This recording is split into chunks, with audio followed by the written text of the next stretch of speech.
आज Bharat Pakistan T20 world cup सामना आणि भारत पाकिस्तान यांच्यात जंगी सामना हा रंगणार आहे याची उत्सुकता प्रत्येक क्रिकेट प्रेमींना सध्या आहे। कोलंबिया इथं संध्याकाळी 7 वाजता हा सामना पार पडेल, पण अर्थातच या सामन्यावर पावसाचं सुद्धा सावट आहे। या सगळ्याचा आढावा घेतला आपल्या प्रतिनिधी मीनाक्षी म्हात्रे यांनी। आज होणारा T20 मॅच कडे सगळ्यांचंच लक्ष लागलेलं आहे। हाय व्होल्टेज अशी मॅच होणार आहे, त्यामुळे मुंबईमध्ये काय नेमकी क्रिकेट प्रेमींची प्रतिक्रिया येते पाहूयात। खरं तर आज संध्याकाळी 7 वाजता ही मॅच होणार आहे। हाय व्होल्टेज अशी मॅच असणार आहे। निश्चितच तुम्ही क्रिकेट प्रेमी आहेत, काय भावना आहेत एकूणच?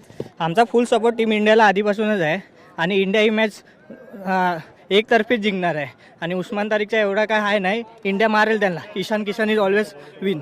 इंडिया विनच आहे, वन साइड टिपन आणि ईशान किशन अभिषेक शर्मा जर टिकले तर 300 टार्गेट ऑलवेज विन।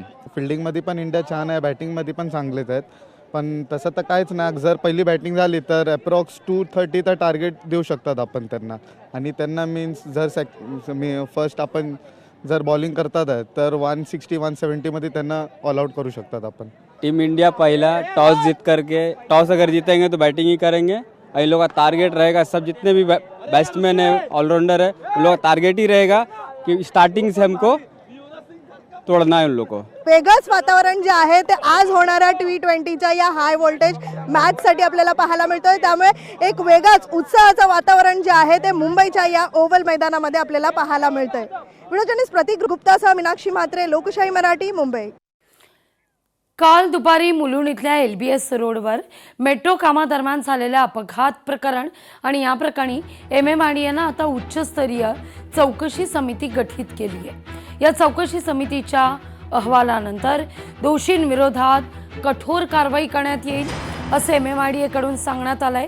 मात्र त्याच वेळी प्राथमिक चौकशीनंतर महानगर आयुक्त डॉक्टर संजय मुखर्जी यांनी MMRDAच्या या प्रकल्पाची जबाबदारी असलेल्या कार्यकारी अभियंत्याला निलंबित केले, तर दुसरीकडे मुलुंड पोलिसांनी या प्रकरणी गुन्हा दाखल करून 5 जणांना अटकही केली आहे।